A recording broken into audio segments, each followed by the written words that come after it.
नमस्कार। उम्मीद करता हूँ आप सब बेहतर होंगे, अच्छे होंगे। एनबीएस टीजीटी मैथ्स में आए इस क्वेश्चन को देखते हैं, ठीक है, और सॉल्व करते हैं। थोड़ा डेप्थ में भी चीज़ों को समझेंगे और ये भी पता करेंगे कि क्वेश्चन आया कहाँ से है, ठीक है।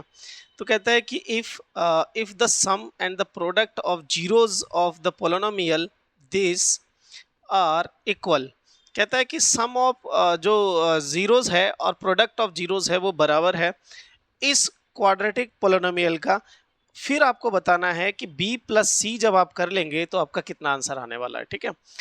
क्लास टेंथ के अंदर सेकंड चैप्टर है पोलिनोमियल। वहाँ एक टॉपिक है relationship between coefficients and zeros. तो वहाँ से ये सवाल उठ के आया हुआ है। तो देखो कैसे करते हैं। अगर आपके पास कोई क्वाड्रेटिक इक्वेशन आपको दे रखी है, ठीक है ना, या फिर कोई पोलिनोमियल आपको दे रखा है, तो यहाँ पर जो सम होता है बेटा, सम जो होता है वो -b/a होता है। पढ़ा के बच्चों को बेटा बोलने की आदत पड़ गई है। सम क्या होता है? -b/a होता है। सम ऑफ जीरोज मतलब sum of zeros. And product of zeros जो होता है वो होता है c/a। Okay, product of zeros क्या होता है? c/a। अरे अच्छा, ये a और b क्या है? ये देखो कोफिशिएंट्स है। ये क्या है? ये a b c क्या है? ये कोफिशिएंट्स हैं। c कांस्टेंट टर्म है। c क्या है? कांस्टेंट टर्म है, ठीक है। क्लियर? तो इस क्वेश्चन में यही कहता है कि सम और प्रोडक्ट ऑफ जीरोज वो दोनों बराबर है। तो अगर आपको सम देखना है, फॉर एग्जांपल सपोज करो आपने एक इसका आंसर मान लिया अल्फा और एक मान लिया बीटा, तो हम ये बोल सकते हैं कि अल्फा प्लस बीटा कि जो आंसर होंगे x की जो दो वैल्यू होंगी उनको जब जोड़ेंगे तो वो -b/a के बराबर आएगा। और जब उन दोनों को आप मल्टीप्लाई कर लोगे अल्फा इंटू बीटा, मतलब मान के चलो, आप जो मर्जी मान सकते हो, ठीक है।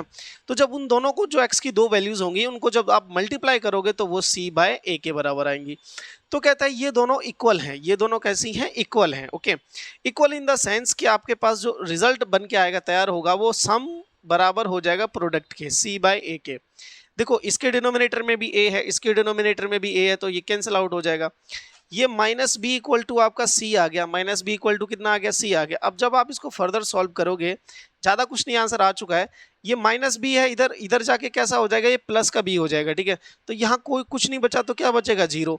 तो ये क्या बनेगा? b + c, ठीक है। ये इधर नेगेटिव है, इधर आके प्लस का हो गया, तो प्लस के साथ ये ऑलरेडी c था यहाँ पे, तो b + c हो गया। अब b + c देखो किसके बराबर आया? आपका 0 के बराबर आया। That is fourth option. Okay, I hope ये चीज समझ में आई होगी। अगर आप और डेप्थ में जाना चाहते हो तो क्लास 10th का सेकंड चैप्टर है, ठीक है, उसके ऊपर कुछ क्वेश्चंस बनाइए। अगर नहीं बनते हैं और आप चाहते हो कि मैं आपको वो शीट अपलोड करूं तो कमेंट में लिखिए, मैं अपलोड करूंगा। आप क्वेश्चन सॉल्व करें, नहीं आएंगे तो मैं फिर से आपको बताऊंगा, ठीक है। चलिए फिर नेक्स्ट में मिलेंगे। Till then take care, bye.